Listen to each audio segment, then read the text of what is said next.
এক ব্যক্তি উত্তপ্ত মরুভূমির পথ ধরে কোনো একটি সফরে যাচ্ছিলেন।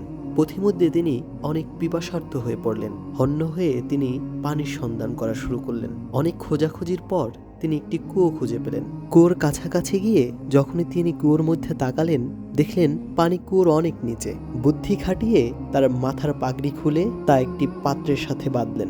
তারপর কুয়োর মধ্যে নিক্ষেপ করলেন, কিন্তু তার দড়ি পানি পর্যন্ত পৌঁছালো না। তিনি হতাশ হয়ে গেলেন।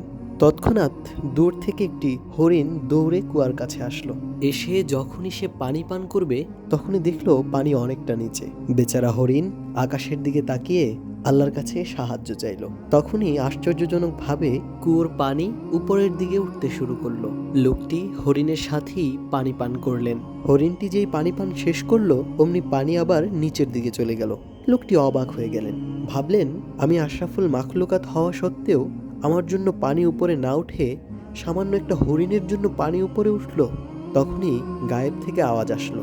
গায়েব থেকে বলা হলো, তুমি আশরাফুল মাখলুকাত হয়েও আল্লাহর সাহায্য না চেয়ে তুমি পাগড়ি আর তোমার পাত্রের উপর নির্ভর হয়েছ।